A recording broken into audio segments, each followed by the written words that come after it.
मेरे भरा दी शादी है, तू लाजमी जाना है, तेरे बगैर मैं पाकिस्तान नहीं जाना। उन्हें आख्या यार गल सुन, मैं नहीं जा सकता पाकिस्तान, मैनू छुट्टी नहीं लभनी, तू लगा जा, चल अगली बारी असी इकट्ठे ला। उन्हें आख्या ना ना, तेरे नाल मैं यारी लाई है, यूरोप च साडी यारी लगी है, ते घर दे सारियां नू पता है तेरा, ते तू लाजमी जाना है, तू ना गया ते भरा दी शादी को नहीं करनी। उन्हें आख्या यार मैं छुट्टी लभेगी तो मैं फिर ही जाऊंगा। आंदा नहीं, मैनू नहीं पता, मैं तेरी टिकट कराण लगा अपने नाल ही, ते तू मेरे नाल ही जाना है। कहता मैं क्या ठीक है, तेरी मर्जी, जिस तरह तू चाहने, मैं मालक नू दस देना कि इस तरह मैनू एमरजेंसी पाकिस्तान जाना पवेगा। कहता पर तू टिकट करा के ते फिर मैनू दस दे। कहता उन्हें इस तरह किया कि टिकट करा के मैनू कहता कि फलानी तरीक की साडी टिकट हो गई है ते असा जाना है। कहता मैं क्या ठीक है, कोई मसला नहीं, मैं मालक नाल गल कर ली है। कहता अगू दोए शामां वेले असीं निकल जाते सां, जाके शॉपिंग वगैरह सारी करते रहे। कहता ने 2-3 बैग जिहड़े ने वो शॉपिंग कर ली। कहता मेरा अपना भी जिहड़ा बैंक दा कार्ड सी वो भी मैं उन्होंने दिते सी। कहता मैं क्या ठीक है, तू जिहड़ी शॉपिंग करनी है कर लै। कहता मैं घर दे अपणियां नूं कौन सी दस्सिया कि मैं पाकिस्तान आ रहा। कहता अगू जिस वेले साडी सीट सी असीं दोए गए आ। कहता जिस वेले बैठे आ एयरपोर्ट ते, कहता फिर ही मेरे नाल हत्थ च हत्थ पा के बैठे आ। कहता बड़ा खुश आ कि तू मेरे नाल चले। कहता जो ही उत्थे पाकिस्तान जाके लथया, इहदी सारी फैमिली लैण आई सी। कहता मेरे सिर ते भी सारे हाथ फेरिया, कलावे मारन सारे। कहता मैं भी बड़ा खुश है कि चलो मैनू इतना प्यार लभा, अपने खानदान चू तो मैनू इतना प्यार नहीं लभा। बहरहाल कहता उन्होंने बह के जिसले उन्होंने पिंड टुर गए, कहता अगू सारे नू मिले गिले। कहता इहदी ते शादी होई सी, ये चलो अपने कमरे टुर गया। कहता मैनू उन्होंने दूसरे मुंडियां कोल छड्ड दिता, राती पूरी उन्होंने मैं गप्पां शप्पां लांदा रहा। कहता मैं यह सोचा कि चलो सुबह जिहड़ा ना मैं अपने घर टुर जाऊंगा, उन्होंने तो पता ही कोई नहीं मैं पाकिस्तान आए हाँ। कहता जिसले सुबह हुई तो मैं उन्होंने आख्या मेरा दिल है कि मैं घरों च। उन्हें आख्या ना ना ना, घर नहीं आइए जाना, ये हूँ तू शादी तू बाद ही जाना, शादी तू पहला। उन्हें आख्या ये 3-4 दिन है ने शादी नू, तो मैं अपने घरों भी चक्कर लावां, चलो साडे घर च भी कोई बंदा इत्थे आ जाए। कहता नहीं नहीं, तू इस गल नूं छड्ड, तेरे घरदिआं नूं दस्सिआ वो आ जाणगे शादी वाले दिन, लेकिन तू इत्थे ही रहना, उन्होंने सरप्राइज लभना चाहिए। कहता मैं क्या ठीक है, जिस तरह तेरी मर्जी। कहता जिसले शादी हुई, कहता 4-5 दिन जिहड़ा मैं पूरा थक टुट गया सा। कहता इतना जिहड़ा उन्होंने गप्पां ला अगे फिर। कहता कदे गड्डी ते इधर गए आ, कदे इधर गए आ। कहता पूरी पूरी रात पिंड दे सारे मुड़े बैठे रहंदे सी। कहता जिसले शादी सी, कहता ये आंदा कि मैं गड्डी टोरी है जिहड़ी है ना उत्थे तेरे घर वाला तेरे घरदिआं नूं लैण वास्ते। कहता मैं क्या चलो ये तो चंगी गल है। कहता उन्हें डबल कैबन जिहड़ा डाला है ना वो टोरिया सी साडे घर। कहता जिसले वो उत्थे आए ने ते कहता मैं अगे खलोते आ। कहता घर दे ताके हैरान परेशान हो गए कि इस तरह तेरे नाल 3-4 दिन हो गए ने, गल भी कोनी होई ते इसी ताके तेनू परेशान हो गया, तू सानू दसना ते ऐसी। कहता मैनू 3-4 दिन हो गए ने अम्मा जी आए हैं, लेकिन ये नहीं सी मैनू आवन देना। कहता जाहिर गल है घरदिआं नूं उन्हें इन्ना प्रोटोकॉल दिते आ सी, गड्डी टोरी सी, वो इत्थे साडे इन्ना कोल आए सी। कहता उन्हां ते खुश होने ही सी। कहता पर असीं सारे जिहड़ा शादी दे कहता अगू जिसले बारात आई ना, कहता इन्हें लिया के एक बैग च जिहड़ा ना दत्थियां जड़ियां ने, कहता पैसे दियां मैनू लिया के फड़ाइयां कि ए लै पैसे ते ये जिहड़ा विआह ते तू सट्टी। कहता मैं अगू जिहड़ा वो सारियां दत्थियां रख लियां। कहता यार मैं तो कदे किसी दे विआह ते सट्टे नहीं। कहता मैं तो कंजूस जिहा बंदा सा। कहता अगू मैनू नाल खड़ के ते हार भी जिहड़ा कहता हार दस तैनू किहड़ा पसंद आ। कहता मैं क्या यार हार जिहड़ा मर्जी लै लै, कोई नहीं मसला। कहता नहीं नहीं, कहता कोई चंगा वड्डा हार लैके ना तकरीबन कहता 45,000 दा होना है। कहता नाल एक अंगूठी मैनू फड़ाई उसू। कहता वो फड़ा के कहता जिसले उत्थे विआह ते आए हैं, कहता आके मैं हार पाया, सारे पिंड वाले तक्कण लगे कि एडा वड्डा मैं हार पाया। कहता अगू मैं अंगूठी भी पाई। कहता घर दे मेरे वाल तक्कण के इतने पैसे ने ला दिते ने। कहता अम्मा रा मैनू सैड ते बुलाया। उन्हें आख्या पुत्तर ये तो ढेर पैसे तू ला दे। कहता मैं आख्या अम्मा जी मैं नहीं लाए, उन्हें ही मैनू लैके दिते ने, बस वो अपने पिंड विच जिहड़ा थोड़ा जिहा शोमेंट बना रहा है, ये होर कोई गल नहीं है भी। कहते अच्छा अच्छा चल ठीक है। कहते असीं तो परेशान हो गए कि तू इतना खर्चा पिया करने। कहता ना तुसीं फिक्र ना करो। कहता बहरहाल जो ही बारात गई है, कहता पैसे जिहड़ा ना सट के पैसे मैनू आखना इधर सट। कहता सब तो ज़्यादा पैसे मैं सट रहा सा। कहता सारे बंदे तक रहे सी कि इतना पैसा ये सट रहा।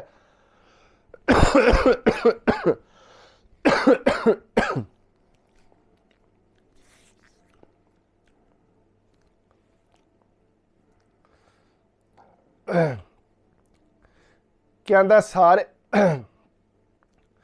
ਕਹਿੰਦਾ ਸਾਰੇ ਬੰਦੇ ਤੱਕ ਰਹੇ ਸੀ ਕਿ ਪੈਸਾ ਇਤਨਾ ਇਹ ਸੱਟ ਰਿਹਾ। ਕਹਿੰਦਾ ਮੰਮੀ ਆਪੂ ਪਰੇਸ਼ਾਨ ਸੀ, ਇਤਨਾ ਪੈਸਾ ਸੱਟ ਕੇ ਮੈਂ ਉਹਨੂੰ ਆਂਦਾ ਬਸ ਹੋਰ ਨਹੀਂ ਮੈਂ ਪੈਸੇ ਛੱਡਣੇ। ਕਹਿੰਦਾ ਨਹੀਂ ਕੋਈ ਨਹੀਂ ਮਸਲਾ, ਕਹਿੰਦਾ ਜਿਹੜੇ ਬੈਗ 'ਚ ਪੈਸੇ ਸੀ ਉਹ ਖਤਮ ਹੋ ਗਏ ਸੀ।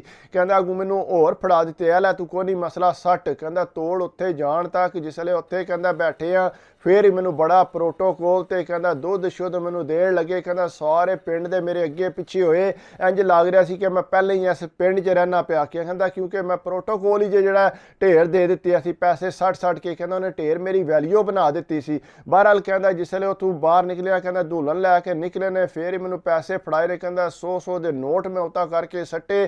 ਕਹਿੰਦਾ ਹਰ ਬੰਦਾ ਮੇਰੇ ਵੱਲ ਹੀ ਤੱਕਦਾ ਸੀ ਕਿ ਇਹ ਪੈਸਾ ਇਤਨਾ ਸੱਟ ਰਿਹਾ, ਬੜਾ ਕੋਈ ਅਮੀਰ ਬੰਦਾ ਇਹ ਹੈ। ਬਾਹਰ ਕਹਿੰਦਾ ਵਲੀਮਾ ਹੋਇਆ। ਕਹਿੰਦਾ ਵਲੀਮੇ ਤੋਂ ਬਾਅਦ ਜਿਹੜਾ ਫਿਰ ਉਸ ਤੋਂ ਬਾਅਦ ਜਿਹੜਾ ਕਹਿੰਦਾ ਮੈਂ ਆਖਿਆ ਕਿ ਹੁਣ ਮੈਂ ਘਰ ਵਾਪਸ ਜਾਣਾ। ਉਹਨੇ ਆਖਿਆ ਕੋਈ ਮਸਲਾ ਨਹੀਂ, ਠੀਕ ਹੈ ਤੂੰ ਜਾ। ਕਹਿੰਦਾ ਉਹਦੇ ਸਾਰੇ ਘਰਦਿਆਂ ਮੈਨੂੰ ਵਿਦਾ ਕੀਤਾ। ਕਹਿੰਦਾ ਵਿਦਾ ਕਰਕੇ ਤੇ ਕਹਿੰਦਾ ਮੈਂ ਘਰ ਆ ਗਿਆ। ਕਹਿੰਦੇ ਬੜਾ ਉਹਨੇ ਪੈਸਾ ਸੱਟਿਆ ਆਪਣੇ ਆਪਣੇ ਭਰਾ ਦੇ ਵਿਆਹ ਤੇ। ਕਹਿੰਦਾ ਮੈਂ ਕਿਹਾ ਬਸ ਉਹਦੀ ਖੁਸ਼ੀ ਆਈ, ਉਹਨੇ ਪੈਸਾ ਸੱਟਿਆ। ਉਹਨੇ ਕਿਹਾ ਪੁੱਤਰ ਤੈਨੂੰ ਹੀ ਸਾਰੇ ਪੈਸੇ ਦਿੰਦਾ ਰਿਹਾ, ਬੜੇ ਹੀ ਤੇਰਾ ਯਾਰ ਹੈ। ਕਹਿੰਦਾ ਅਸੀਂ ਸ਼ੁਰੂ ਤੋਂ ਉੱਥੇ ਬਾਹਰ ਵੀ ਐਸੇ ਤਰ੍ਹਾਂ ਹੀ ਆ, ਅਸੀਂ ਇੱਕ ਦੂਜੇ ਨੂੰ ਭਰਾ ਹੀ ਸਮਝਦੇ ਹਾਂ। ਕਹਿੰਦਾ ਘਰ ਦੇ ਵੀ ਆਉਂਦੇ ਨੇ ਕਿ ਵਾਕਈ ਚੱਲ ਪੁੱਤਰ ਉਹਨਾਂ ਦੀ ਦਾਵਤ ਕਰਨੇ ਆ ਤੇ ਇੱਥੇ ਘਰ ਬੁਲਾਉਂਦੇ ਨੇ। ਕਹਿੰਦਾ ਮੈਂ ਕਿਹਾ ਚਲੋ ਇਹ ਵੀ ਚੰਗੀ ਗੱਲ ਹੈ। ਕਹਿੰਦਾ ਉਹਨਾਂ ਦੀ ਸਾਰੀ ਫੈਮਿਲੀ ਦੀ ਜਿਹੜਾ ਨਾ ਅਸਾਂ ਦਾਵਤ ਕੀਤੀ ਵੀ ਤੁਸੀਂ ਸਾਰੀ ਫੈਮਿਲੀ ਨੇ ਸਾਡੇ ਘਰ ਇੱਥੇ ਆਉਣਾ। ਕਹਿੰਦਾ ਇਸੇ ਤਰ੍ਹਾਂ ਹੀ ਹੋਇਆ, ਸਾਰੀ ਫੈਮਿਲੀ ਜਿਹੜੀ ਆ ਕਹਿੰਦਾ ਸਾਡੇ ਘਰ ਅਸਾਂ ਵੀ ਢੇਰ ਡਿਸ਼ਾਂ ਲਿਆ ਕੇ, ਕਹਿੰਦਾ ਅਸਾਂ ਜ਼ਿੰਦਗੀ 'ਚ ਕਦੇ ਕਿਸੇ ਦੀ ਐਡੀ ਵੱਡੀ ਦਾਵਤ ਨਹੀਂ ਸੀ ਕੀਤੀ। ਕਹਿੰਦਾ ਅੱਗੋਂ ਸਾਰਿਆਂ ਦੇ ਕੱਪੜਿਆਂ ਦੇ ਜੋੜੇ ਵੀ ਅਸੀਂ ਲਿਆਂਦੇ ਸੀ। ਕਹਿੰਦਾ ਇਤਨਾ ਬੰਦੋਬਸਤ ਕੀਤੇ ਅਸੀਂ। ਕਹਿੰਦਾ ਜਿਸ ਵੇਲੇ ਉਹ ਆਈ ਸਾਰੀ ਫੈਮਿਲੀ ਕਹਿੰਦਾ ਬੜੇ ਖੁੱਲੇ ਦਿਲ ਨਾਲ ਆ ਕੇ ਬੈਠੇ, ਖਾਣਾ ਛਾਣਾ ਕਹਿੰਦਾ ਢੇਰ ਹੀ ਡਿਸ਼ਾਂ ਜਿਹੜੀਆਂ ਅਸੀਂ ਬਣਵਾਈਆਂ ਸੀ। ਕਹਿੰਦਾ ਸਾਰੀ ਉਹਨਾਂ ਦਾਵਤ ਕੀਤੀ। ਉਸ ਤੋਂ ਬਾਅਦ ਜਿਹੜਾ ਸਾਰੇ ਉਹਨਾਂ ਨੂੰ ਕੱਪੜਿਆਂ ਦੇ ਜੋੜੇ ਦਿੱਤੇ। ਉਹ ਪਹਿਲਾਂ ਤਾਂ ਮਨਾ ਕਰਦੇ ਰਹੇ ਨਹੀਂ ਅਸਾਂ ਨਹੀਂ ਲੈਣੇ, ਲੇਕਿਨ ਕਹਿੰਦਾ ਬਾਹਰ ਉਹਨਾਂ ਲੈ ਲਏ। ਕਹਿੰਦਾ ਲੇਕਿਨ ਬੜਾ ਨਾ ਘਰਦਿਆਂ ਨੂੰ ਇੰਝ ਲੱਗਾ ਕਿ ਬਹੁਤ ਸਾਡੇ ਨਾ ਕਰੀਬ ਹੋ ਗਏ ਨੇ, ਬਹੁਤ ਅੱਛੇ ਬੰਦੇ ਨੇ, ਚਲੋ ਪੁੱਤਰ ਤਾਲੁਕਾਤ ਹੋਣੇ ਚਾਹੀਦੇ ਨੇ। ਬਹਰਹਾਲ ਉਹ ਕਹਿੰਦਾ ਟੁਰ ਗਏ। ਕਹਿੰਦਾ ਉਸ ਤੋਂ ਬਾਅਦ ਕੋਈ 5-7 ਦਿਨ ਮੈਂ ਰਿਹਾ ਤੇ ਮੈਂ ਜ਼ਾਰੀ ਗੱਲ ਹੈ ਵਾਪਸ ਆਉਣਾ ਸੀ, ਮੇਰੀ ਛੁੱਟੀ ਜਿਹੜੀ ਹੈ ਥੋੜੀ ਸੀ। ਕਹਿੰਦਾ ਮੈਂ ਜਿਹੜਾ ਫਿਰ ਉੱਥੋਂ ਆ ਗਿਆ। ਕਹਿੰਦਾ ਜਿਸ ਵੇਲੇ ਮੈਂ ਵਾਪਸ ਬਾਹਰ ਆਇਆ ਤੇ ਇਹ ਕਹਿੰਦਾ ਮੈਂ ਇਹ 15 ਕੁ ਦਿਹਾੜੇ ਰਵਾਂਗਾ। ਕਹਿੰਦਾ ਜਿਉਂ ਹੀ ਮੈਂ ਇੱਥੇ ਪਹੁੰਚਿਆ ਤੇ ਮੈਨੂੰ ਆਂਦਾ ਕਿ ਕੋਸ਼ਿਸ਼ ਕਰੀ ਕੋਈ ਥੋੜੇ ਬਹੁਤ ਮੈਨੂੰ ਪੈਸੇ ਭੇਜ ਦੀ, ਚਲੋ ਖਰਚਾ ਮਰਚਾ। ਕਹਿੰਦਾ ਮੈਂ ਕਿਹਾ ਠੀਕ ਹੈ ਕੋਈ ਨਹੀਂ ਮਸਲਾ, ਮੈਂ ਭੇਜ ਦਿਆਂਗਾ। ਕਹਿੰਦਾ ਬਹਰਹਾਲ ਜਿਸ ਵੇਲੇ ਮੈਂ ਇੱਥੇ ਆਇਆ ਮੈਂ ਆਉਂਦਿਆਂ ਸਾਥ ਹੀ 500 ਯੂਰੋ ਨੂੰ ਭੇਜਿਆ। ਮੈਂ ਕਿਹਾ ਚੱਲ ਤੂੰ ਤੇ ਆਪਣਾ ਖਰਚਾ ਲੈ, ਚਲੋ ਅੱਗੂ ਦੇਖੀ ਜਾਏਗੀ। ਕਹਿੰਦਾ ਬਹਰਹਾਲ ਉਹ ਫਿਰ ਜਿਸ ਵੇਲੇ ਰਹਿ ਕੇ ਆਇਆ ਕੁ ਦਿਹਾੜੇ ਵਾਪਸ ਆਇਆ। ਕਹਿੰਦਾ ਵਾਪਸ ਆ ਕੇ ਫਿਰ ਅੱਗੂ ਇਹਦਾ ਜਿਹੜਾ ਕੰਮ ਸੀ ਉਹ ਹੋ ਗਿਆ ਸੀ ਖਤਮ, ਕੰਮ ਇਹਦੇ ਕੋਲ ਹੁਣ ਕੋਈ ਨਹੀਂ ਸੀ ਹੈ। ਮੈਂ ਉਹਨੂੰ ਆਖਿਆ ਕਿ ਕੋਈ ਨਹੀਂ ਮਸਲਾ, ਮੈਂ ਤੈਨੂੰ ਆਪਣੇ ਨਾਲ ਕੰਮ ਤੇ ਲਵਾ ਲਾਂਗਾ। ਕਹਿੰਦਾ ਮੈਂ ਕੰਮ ਦਾ ਪਤਾ ਕੀਤਾ ਤੇ ਉਹਨੂੰ ਆਪਣੇ ਨਾਲ ਹੀ ਕੰਮ ਤੇ ਲਵਾ ਲਿਆ। ਕਹਿੰਦਾ ਇੱਕ ਹੋਰ ਵੀ ਪਾਕਿਸਤਾਨੀ ਉੱਥੇ ਲੱਗਿਆ ਸੀ। ਕਹਿੰਦਾ ਉਹ ਕਾਫੀ ਪੁਰਾਣਾ ਲੱਗਿਆ ਸੀ। ਕਹਿੰਦਾ ਉਹਦੇ ਨਾਲ ਇਹਦੀ ਗੱਪ ਸ਼ੱਪ ਠੀਕ ਹੋ ਗਈ। ਅੱਗੂ ਕਹਿੰਦਾ ਮੈਂ ਜਿਹੜਾ ਕੰਮ ਕਰਦਾ ਸਾਂ ਉੱਥੋਂ ਮੈਨੂੰ ਹਟਾ ਕੇ ਤੇ ਪਿਛਾ ਕਰਵਾ ਦਿੱਤੀ ਉਹਨੇ।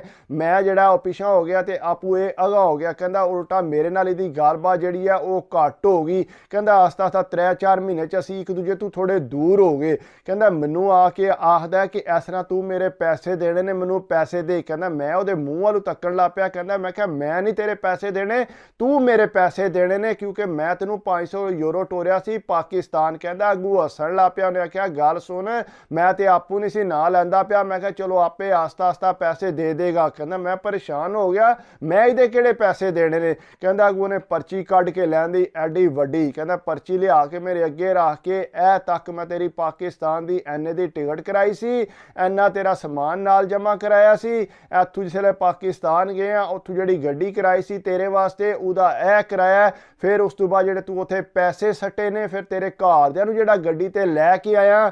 ਕਹਿੰਦਾ ਅੱਗੂ ਜਿਹੜਾ ਹਾਰ ਲਈ, ਅੰਗੂਠੀ ਪਾਈ ਆ। ਕਹਿੰਦਾ ਮੈਨੂੰ ਉਹਨੇ ਸਾਰੀਆਂ ਚੀਜ਼ਾਂ ਗਿਣ ਕੇ ਦੱਸ ਦਿੱਤੀਆਂ। ਕਹਿੰਦਾ ਕੁਝ ਵੀ ਨਹੀਂ ਤੇ ਉਹਨੇ 45 ਲੱਖ ਰੁਪਈਆ ਮੇਰੇ ਤੇ ਉਹਨੇ ਪਾ ਦਿੱਤਾ। ਕਹਿੰਦਾ ਮੈਂ ਕਿਹਾ ਇਤਨੇ ਪੈਸੇ ਮੈਂ ਤੈਨੂੰ ਕਿੱਥੇ ਦੇਣੇ, ਨਾ ਤੇ ਮੈਂ ਤੈਨੂੰ ਆਖਿਆ ਸੀ ਮੈਂ ਹਾਰ ਲੈਣਾ, ਨਾ ਮੈਂ ਅੰਗੂਠੀ ਦੀ ਗੱਲ ਕੀਤੀ, ਨਾ ਮੈਂ ਤੈਨੂੰ ਆਖਿਆ ਕਿ ਮੇਰੇ ਘਰਦਿਆਂ ਨੂੰ ਤੂੰ ਗੱਡੀ ਟੋਰ। ਤੇ ਕਹਿੰਦਾ ਮੈਂ ਇੱਜ਼ਤ ਤੇਰੀ ਬਣਾਈ ਸੀ ਕਿ ਲੋਕਾਂ ਨੂੰ ਪਤਾ ਲੱਗੇ ਕਿ ਐਵੇਂ ਬੰਦਾ ਪੈਸੇ ਵਾਲਾ ਕੋਈ ਇੰਜ ਗਰੀਬ ਨਹੀਂ ਹੈ। ਕਹਿੰਦਾ ਮੈਂ ਕਿਹਾ ਗੱਲ ਸੁਣ, ਇਸ ਤਰ੍ਹਾਂ ਨਹੀਂ ਮੈਂ ਤੇਰੇ ਕੋਲ ਕੋਈ ਫਰਮਾਇਸ਼ਾਂ ਨਹੀਂ ਸੀ ਕੀਤੀਆਂ, ਮੈਂ ਤੈਨੂੰ ਇਹ ਪੈਸੇ ਕਿੱਥੋਂ ਦੇਣੇ ਨੇ ਇਤਨੇ 45 ਲੱਖ ਰੁਪਈਆ। ਕਹਿੰਦਾ ਨਹੀਂ ਉੱਥੇ ਤੂੰ ਹੀ ਸੱਟਦਾ ਰਹੇ, ਤੇਰੀਆਂ ਹੀ ਵੀਡੀਓ ਬਣਦੀਆਂ ਰਹੀਆਂ ਨੇ, ਹਰ ਬੰਦਾ ਕਹਿੰਦਾ ਤੇਰੇ ਹੀ ਨਾਂ ਲੈਂਦਾ, ਸਾਡਾ ਨਾਂ ਥੋੜ੍ਹੇ ਹੀ ਲੈਂਦਾ ਰਿਹਾ।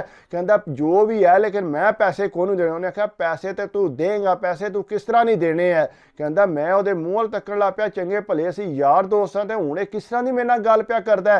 ਕਹਿੰਦਾ ਉੱਥੇ ਨਾਲ ਹੋਰ ਵੀ ਬੰਦੇ ਰਹਿੰਦੇ ਸੀ। ਕਹਿੰਦਾ ਉਹਨਾਂ ਆਖਿਆ ਕੀ ਮਸਲਾ ਬਣ ਗਿਆ। ਉਹਨਾਂ ਆਖਿਆ ਇਸ ਤਰ੍ਹਾਂ ਜਿਹੜਾ ਇਹ ਮੇਰੇ ਕੋਲੋਂ ਪੈਸੇ ਮੰਗਦਾ ਪਿਆ। ਉਹਨੇ ਆਖਿਆ ਗੱਲ ਸੁਣੋ, ਤੁਹਾਨੂੰ ਪਤਾ ਨਹੀਂ ਹੈ ਯੂਰਪ ਦੀਆਂ ਯਾਰੀਆਂ ਕਿਸ ਤਰ੍ਹਾਂ ਦੀਆਂ ਹੁੰਦੀਆਂ ਨੇ, ਤੁਸੀਂ ਇਹ ਕਿਉਂ ਇਸ ਤਰ੍ਹਾਂ ਬੇਵਕੂਫੀ ਕੀਤੀ। ਉਹਨੇ ਆਖਿਆ ਮੈਂ ਕੋਈ ਬੇਵਕੂਫੀ ਨਹੀਂ ਕੀਤੀ, ਸਾਰਾ ਪੈਸਾ ਇਹਨੇ ਮੇਰੇ ਕੋਲੋਂ ਲਵਾਇਆ, ਇਹਨੇ ਮੇਰੀ ਟਿਕਟ ਕਰਵਾਈ ਮੈਨੂੰ। ਕਹਿੰਦਾ ਨਹੀਂ ਤੂੰ ਨਾਲ ਚੱਲ ਹੀ ਚੱਲ, ਉੱਥੇ ਮੇਰੇ ਘਰ ਦੇ ਵਾਸਤੇ ਗੱਡੀ ਇਹਨੇ ਟੋਰੀ, ਮੈਂ ਹੁਣ ਇੱਥੇ ਕੀ ਕਰਾਂ। ਕਹਿੰਦਾ ਬਾਰਾ ਜਿਸ ਵੇਲੇ ਜ਼ਿਆਦਾ ਗੱਲ, ਉਹਨੇ ਆਖਿਆ ਗੱਲ ਸੁਣੋ, ਰਲ ਮਿਲ ਕੇ ਕੁਝ ਕਰ ਲਓ, ਇਸ ਤਰ੍ਹਾਂ ਗੱਲ ਨੂੰ ਅੱਗੇ ਨਾ ਵਧਾਓ।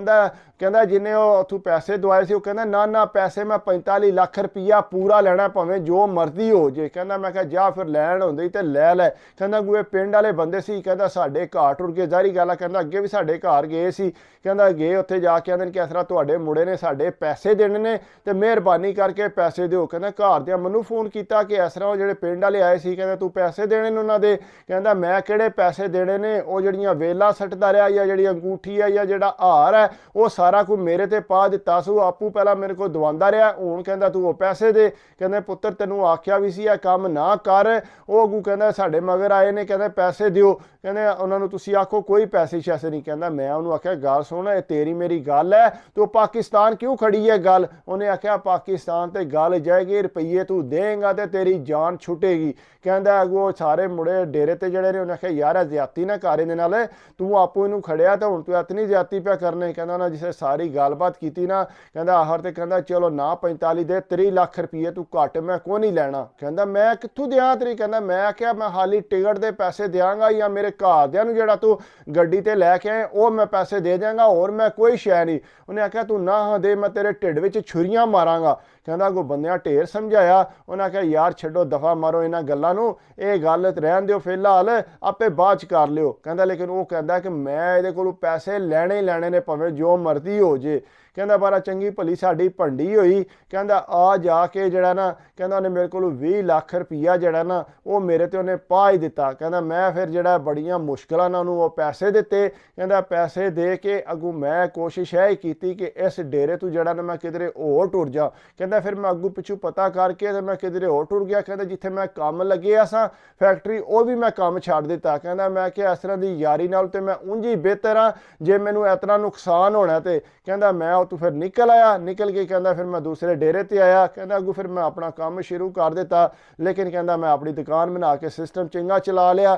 ਲੇਕਿਨ ਕਹਿੰਦਾ ਮੈਨੂੰ ਨਸੀਹਤ ਹੋ ਗਈ ਕਿ ਅੱਗੋਂ ਇਸ ਤਰ੍ਹਾਂ ਦਾ ਕੰਮ ਨਹੀਂ ਕਰਨਾ, ਜਿਹੜੇ ਜੇਬ 'ਚ ਪੈਸੇ ਨੇ ਉਹ ਇਲਾਓ, ਦੂਸਰਾ ਤੁਹਾਨੂੰ ਜਿੰਨੇ ਮਰਜ਼ੀ ਪੈਸੇ ਫੜਾਏ ਕੋਸ਼ਿਸ਼ ਕਰੋ ਕਿ ਉਹਦੇ ਕੋਲ ਪੈਸੇ ਨਾ ਫੜੋ, ਇਹ ਨਾ ਹੋਵੇ ਤੁਹਾਨੂੰ ਵੀ ਜਿਹੜਾ ਵੱਡੀ ਬੁੱਤੀ ਪੈ ਜੇ। ਬਾਕੀ ਵੀਡੀਓ ਅੱਛੀ ਲੱਗੇ ਤਾਂ ਮੈਂ ਤੁਹਾਨੂੰ ਹਮੇਸ਼ਾ ਹੀ ਕਹਿਣਾ ਕਿ ਕੋਸ਼ਿਸ਼ ਕਰਿਆ ਕਰੋ, ਲਾਈਕ ਕਮੈਂਟ ਤੇ ਸਬਸਕ੍ਰਾਈਬ ਕਰਿਆ ਕਰੋ। ਜਿਹੜਾ ਬੰਦਾ ਪੂਰੀ ਵੀਡੀਓ ਦੇਖਦਾ ਹੈ ਉਹ ਮੈਨੂੰ ਪਤਾ ਲੱਗ ਜਾਂਦਾ ਕਿ ਇਸ ਬੰਦੇ ਨੇ ਮੈਨੂੰ ਕਮੈਂਟਸ ਵੀ ਕੀਤਾ ਤੇ ਲਾਈਕ ਵੀ ਕੀਤਾ ਤੇ ਸਬਸਕ੍ਰਾਈਬ ਵੀ ਕੀਤਾ ਹੈ। ਬਾਕੀ ਦੁਆਵਾਂ 'ਚ ਯਾਦ ਰੱਖਿਆ ਕਰੋ, ਆਪਣੀ ਸਿਹਤ ਦਾ ਖਿਆਲ ਰੱਖਿਓ।